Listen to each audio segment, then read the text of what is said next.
I'm Lucas, 24, unattached, and living on my own in a simple but comfortable apartment just beyond Lafayette city limits. It's not a luxurious spot, but it's plenty cozy for my needs. For about 6 months, I've been employed at a shipping company.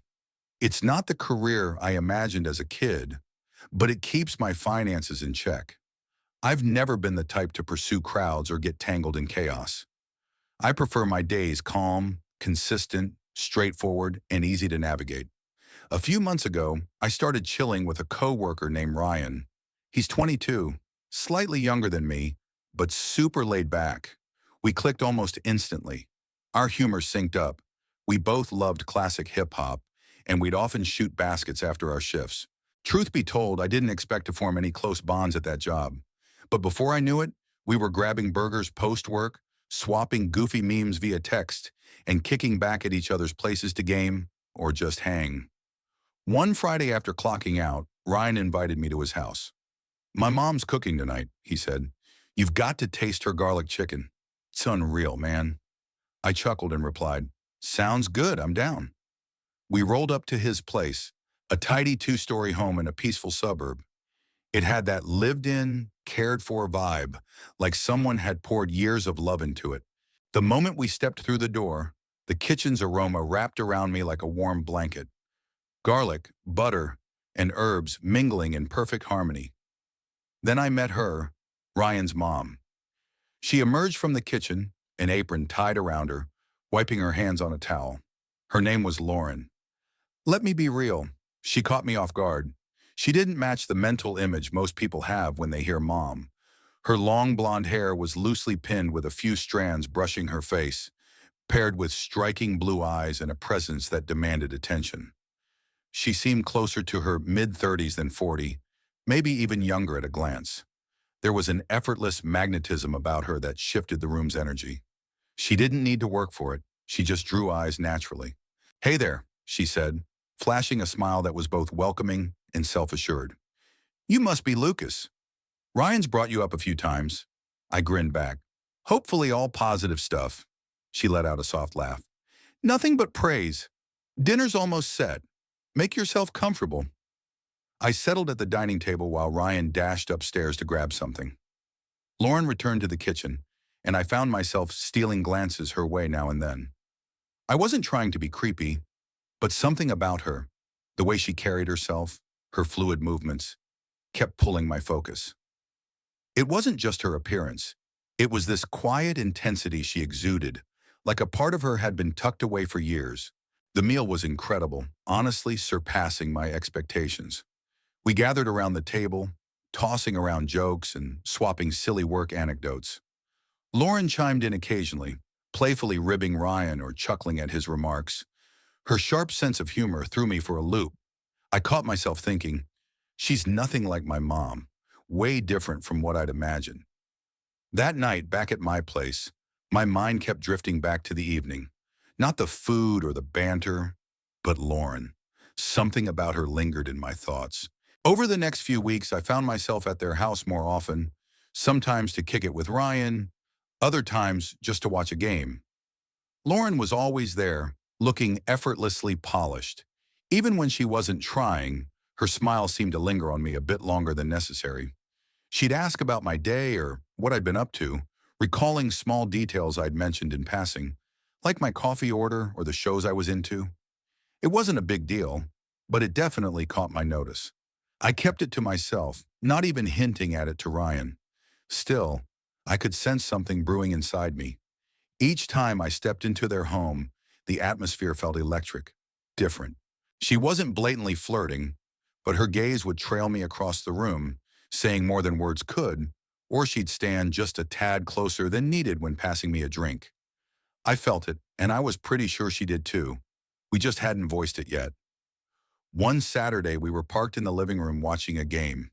Ryan's phone buzzed and he jumped up. "Dang, I forgot. I told a friend I'd pick something up for him. I'll be back in like 20 minutes. He snatched his keys and was gone before I could respond. The moment the door clicked shut, the room's vibe shifted. Lauren glided in, calm and deliberate, and sat down right beside me on the couch. Not across the room, not a safe distance away, but so close our arms nearly brushed. She flicked her eyes toward the TV briefly before turning to me. Her voice was soft, almost as if she'd been holding on to this moment. It's just us now. I met her gaze and she held it steady. That's when I knew this wasn't just friendly small talk or passing interest. She was all in, open, genuine, unafraid. And I couldn't act like I wasn't feeling the same pull. When she said, "It's just us now," the world seemed to pause. The TV droned on, the game still playing, but it faded into static. My focus was entirely on Lauren. No shy grin, no nervous giggle. She didn't backtrack or soften her words. She spoke with the weight of someone who'd been waiting for Ryan to step out, holding those words close until the timing was right. I didn't pull back either. I locked eyes with her and offered a subtle, knowing smile. Not arrogant, just enough to say, "I get it." She adjusted her position, angling toward me, one leg folded beneath her, her arm draped along the couch's back, her fingers hovering near my shoulder. "Lucas," she started, then hesitated as if choosing each word with care. "I don't normally act like this. Truthfully, I've never crossed this line before." I tilted toward her slightly, just enough to show I was listening, that her words weren't falling on deaf ears. "I'm not losing my mind," she added quickly, as if to ward off any skepticism. "I know you're Ryan's buddy. I know I'm older. I get how this might seem, but when you're here, when we talk, I don't feel like just a mom. I feel vibrant, youthful, like I'm craving something real again." She didn't need to elaborate. I understood completely. "You're more than just a mom," I said. "You're Lauren, and you don't need to explain yourself." Her face softened, as if she'd braced for pushback, but realized it wasn't coming. She let out a slow breath and glanced down briefly, like she needed a moment to steady herself. "I was 19 when I had Ryan. His father bailed before he was born, so I raised him solo. I've always been the reliable one, the steady parent, the mom, but never just Lauren. I've forgotten what it feels like to be seen as a woman." Her voice wavered slightly as she finished, her eyes meeting mine again. "That's when I truly saw her. Not as Ryan's mom, not as some idealized figure, but as a real person. This wasn't a fling for thrills. She wasn't after fleeting excitement. She was lonely, had been for years, and somehow, without meaning to, I'd stirred something in her she'd long kept hidden." I didn't hurry to fill the silence. We sat in that quiet moment for a beat, letting it settle. Then softly I reached out and brushed a stray lock of hair from her face. She didn't pull away, didn't even blink. Her eyes fluttered shut for a split second, as if that small touch carried more weight than it should. The air between us crackled with tension, but it wasn't chaotic. We both knew what was unfolding, and neither of us wanted to rush and ruin it. We didn't kiss that day, didn't push past that single gentle touch, but everything had shifted. We'd crossed a threshold and there was no pretending otherwise. There was no turning back. Roughly 20 minutes later, true to his word, Ryan strolled back in, arms loaded with snacks and a couple of sodas. Lauren was already in the kitchen, acting as if nothing had happened. I was back on the couch, staring at the TV, pretending the game held my focus. But my mind was elsewhere. On her, on the way she looked at me, on how much I wanted to see her again, not as Ryan's mom, but as Lauren, the woman who'd let me glimpse her true self. Days later, she texted me. It started casual. "Hey, you holding up okay?" Then it turned more pointed. "Can't stop thinking about our talk. You free this Friday? Just you and me." We didn't spell it out, but the intent was clear. Ryan had a weekend camping trip planned with friends. She mentioned it offhand, but I could tell she was signaling an opportunity. That Friday evening I arrived. Her hair was loose, her makeup subtle but perfect. She wore jeans and a plain tee, nothing over the top, just authentically her, and she looked stunning. We shared a meal in the kitchen. No background music, just the sound of our voices weaving together. She laughed more freely that night than I'd ever seen. When I told her how gorgeous she looked, I could have sworn her cheeks flushed pink. She poured us glasses of wine, and for the first time I didn't feel like I was trespassing. It felt natural, like I was meant to be there. After dinner, we moved to the living room. She sat close beside me, same couch, same spot, but the atmosphere had changed. No nervous energy, just a quiet anticipation of something we both wanted. She rested her head lightly against my shoulder, and I covered her hand with mine. "You still good with this?" she asked softly. "Absolutely. More than good," I replied. Then we kissed for the first time. It wasn't hurried or frantic, just slow, deliberate, filled with all the things we hadn't said aloud. It was the kind of kiss that carries meaning. I stayed late that night. We talked, kissed again, held each other close, and not once did it feel out of place. What we shared felt new, exhilarating, and undeniably real for both of us. Before I left, she gave me a look unlike any before. Not anxious, not remorseful. "I don't know where this is headed," she said, "but I'm sure I don't want it to end." "Then let's keep it going," I told her. "We don't need to justify it to anyone." She nodded, her smile genuine, like she'd finally let go of any pretense. After that, things evolved. Not with some grand cinematic flourish, no big gestures or proclamations. The change was subtle, in the quiet moments that truly count. We didn't call it a relationship or set boundaries. We didn't map out the future. We just kept moving forward together. Days later, I saw Lauren again. Ryan had asked me over to watch a game, and I agreed without hesitation, knowing she'd be there. As I walked in, she was in the kitchen rinsing plates. She glanced back at me for a brief moment and smiled. That fleeting look was enough. No words, no contact, but it screamed what I needed to hear. "You're still on my mind, too." Ryan was all in on the game that day, hollering at the TV and flinging popcorn like a wild man, completely clueless. Lauren strolled in, passed us some drinks, then took a seat across the room, acting as if everything was business as usual. We played our parts flawlessly, no strange vibes, no uncomfortable pauses. Yet whenever our gazes crossed, that electric bond between us flared up again. Once the game wrapped, Ryan escorted me to the front door, still ranting about a lousy call or a botched play. Lauren lingered in the kitchen doorway, a wine glass in hand, observing silently. Right before I stepped outside, our eyes met for one last fleeting moment. That night, my phone pinged with her message.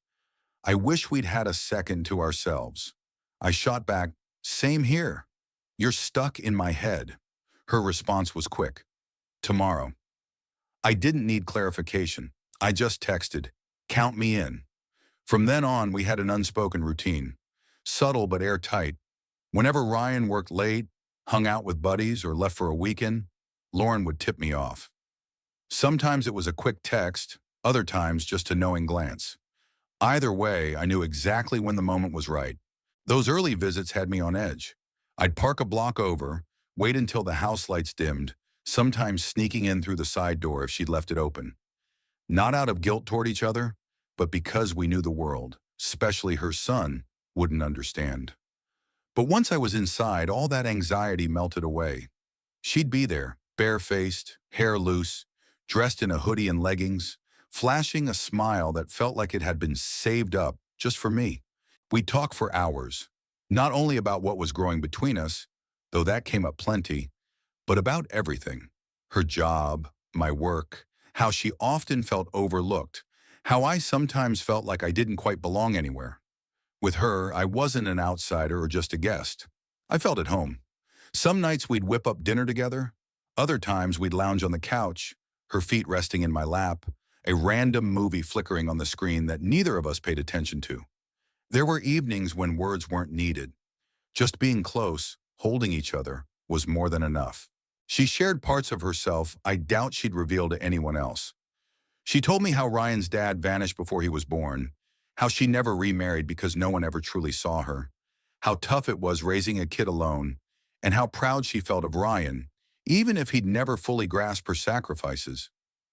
I opened up too, about growing up in a home where silence spoke louder than words, about always feeling destined for something bigger, but never pinning it down, about how people my age didn't connect or listen the way she did. It wasn't just about the physical connection, though that was real and intense, no question.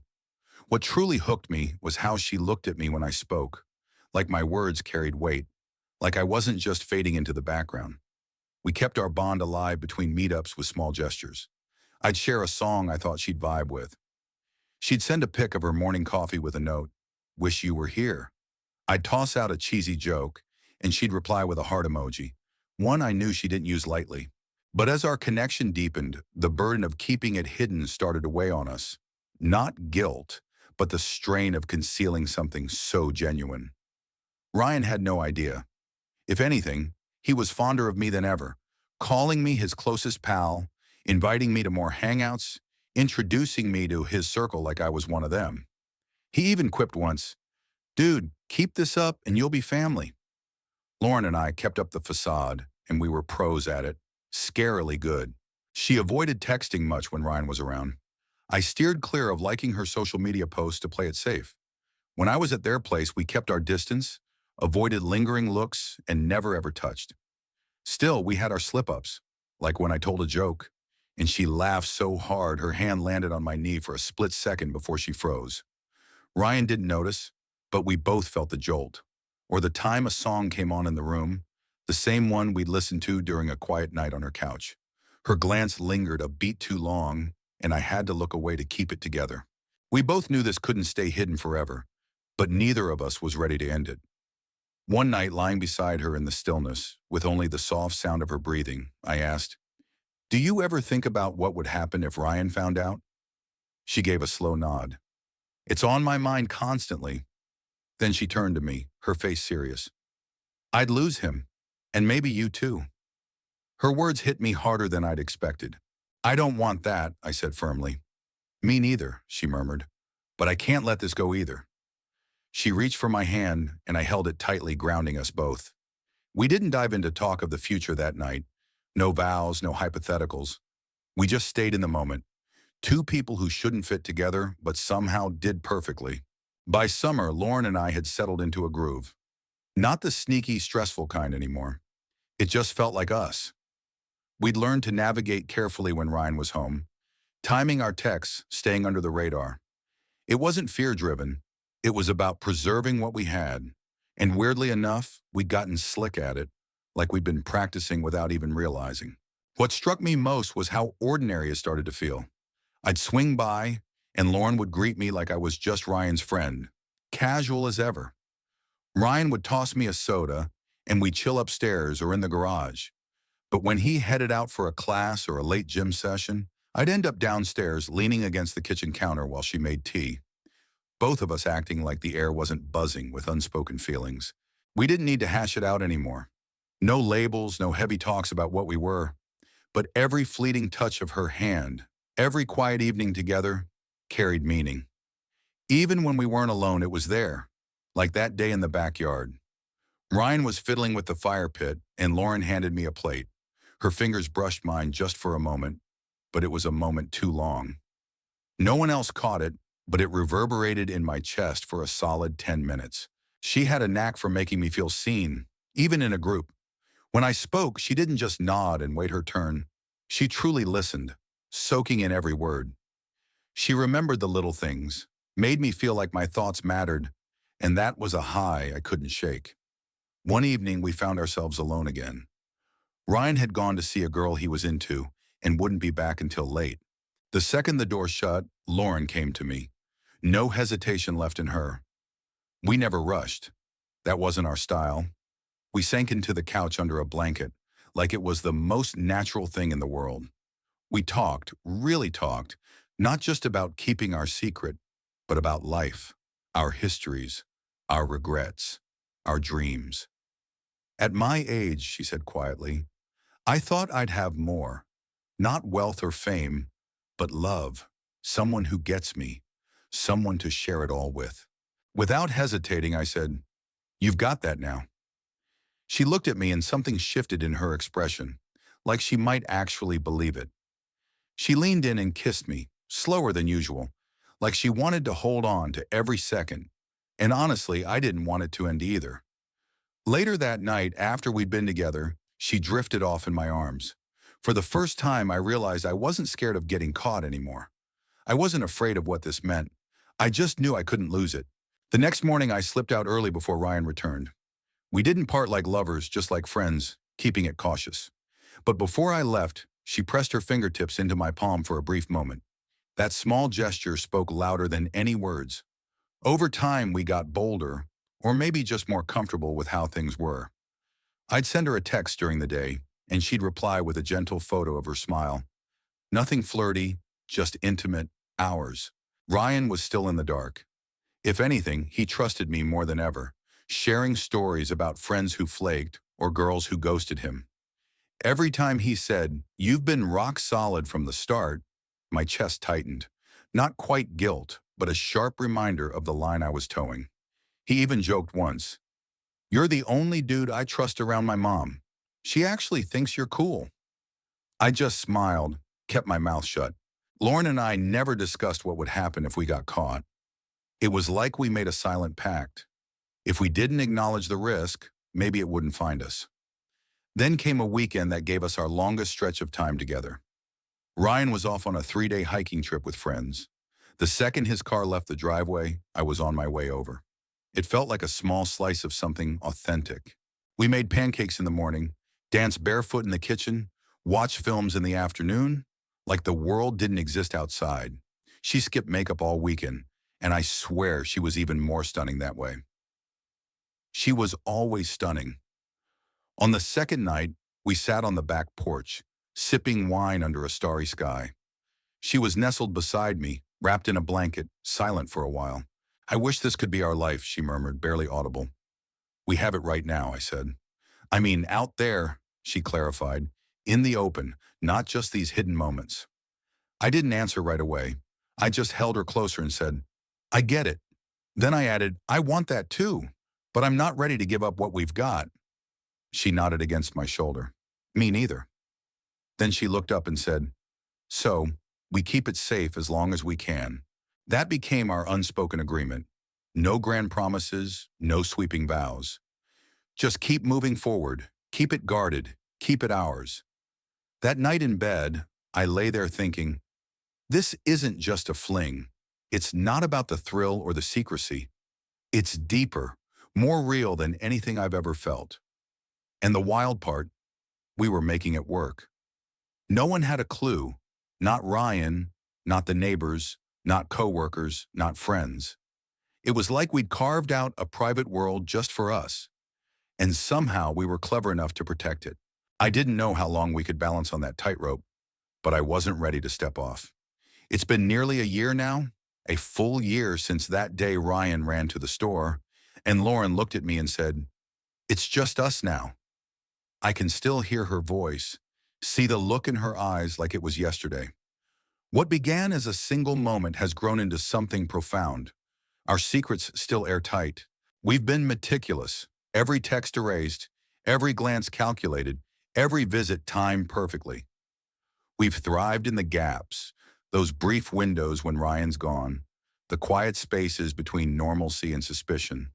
And still, no one knows. I drop by regularly, same as always. To everyone else, I'm just Ryan's friend, the guy who's always there, cracking jokes with his mom, seeming like a solid dude. But in the shadows, I'm the one she leans into at night, the one who knows the scent of her hair, who can tell her mood from the way she breathes when she opens the door. People assume secrets like ours fizzle out fast, that they collapse under their own weight. But ours didn't. It evolved, grew into something richer. We don't see each other daily. Life's not that simple. Sometimes weeks pass with just a quick, cautious message. But when we do get time, it's as real as ever, maybe even more so now. Recently, Ryan invited me over for a low-key movie night. Just him, me, and a few coworkers. Lauren stayed upstairs most of the time, giving us space. Around 10, folks started leaving. Ryan walked a guy to his car, and I hung back, picking up empty cups and plates. I was in the kitchen when I heard footsteps on the stairs. I didn't need to look. I knew it was her. When I turned, she was standing by the hallway just watching me. No words, no movement, just her eyes holding mine. Then in a voice so soft it was barely there, she mouthed, "Midnight." I gave her a tiny nod. That night I parked a street away, as always, and walked to the house. It was dark, just as we'd planned. I slipped through the side gate and in through the back door, Same routine we'd perfected over a dozen times. She was in the kitchen, barefoot in a loose shirt, hair down, looking weary but calm. We didn't dive into anything. We don't anymore. We just stood there for a while, wrapped in each other's arms, silent. Later in bed, she asked softly, "Do you ever wonder what we're really doing here?" "Every time I'm with you," I said. "I mean, where it's headed." I didn't respond right away. She shifted closer. "Because I do. I think about what it'd be like to kiss you in the morning without checking over my shoulder. I wanted that too. I wanted to promise we'd find a way. But the reality, we couldn't. Not yet." "I think about it too," I admitted. She nodded. "But it's bigger than we expected, right?" I met her gaze and said, "Absolutely it is." We didn't try to define it or pin it down. We didn't make promises we might not keep. But in that still moment, we both knew this wasn't just an escape. It wasn't a mistake we'd regret. It was love, quiet, complicated, fragile, a love that existed in the cracks of our everyday lives. She turned and laid her head on my chest. "As long as he doesn't find out." "He won't," I said. "We're cautious. We're clever. And if he ever does," I paused, took a deep breath, "we'll deal with it together." The next morning I left early, as always, no evidence, no trace, just a slight shift in her expression as she walked me to the door, the way her eyes lingered on me for an extra second, the gentle pressure of her hand before she let go. Ryan was still asleep upstairs. The house was quiet. I stepped out, walked to my car, and blended into the morning. That's how it's been. Even now, we find ways to be together. We cling to these moments, not for the thrill or the danger, but because they matter. Because even though this wasn't planned, even though it lives in stolen seconds and hidden corners, it's real. Just last week, in the soft glow of early morning, we were lying there when she said, "The day you walked into my house, I stopped feeling so alone." And I told her, "The day you let me stay, I stopped feeling adrift." So where does this lead? Maybe nowhere. Maybe this is just how it is. Our quiet truth, tucked away in the wider world. No grand gestures, no chaos, just a love no one else sees. In the quiet hum of a suburban kitchen, where the scent of garlic chicken lingers, and a fleeting glance sparks something deeper. Lucas and Lauren's story unveils a powerful life lesson. True connection thrives in authenticity, even when it exists in the shadows. Their bond, born from a shared moment of vulnerability, teaches us that love and understanding can flourish in unexpected places, but only if we dare to be honest about our needs. Lauren's courage to reveal her loneliness, her longing to be seen as more than just a mother, met Lucas's willingness to listen, creating a space where both felt truly alive. Yet their secret, kept hidden to protect Ryan, reminds us that even the most genuine emotions carry consequences when they risk hurting others. This tale stirs a poignant truth. Life's deepest connections often come with complexity, demanding we balance our desires with the responsibilities we hold. In our own lives, we've all faced moments where our hearts yearn for something forbidden or unspoken, a friendship, a love, a truth we kept silent to preserve peace. Lucas and Lauren's story urges us to cherish those rare moments of being truly seen while navigating the delicate lines of trust. Have you ever found a connection that felt right but carried risks? Share your story in the comments. I'd love to hear how you've faced those tender, complicated moments. If this story moved you, hit subscribe and join our community for more tales that capture the raw, beautiful mess of human connection.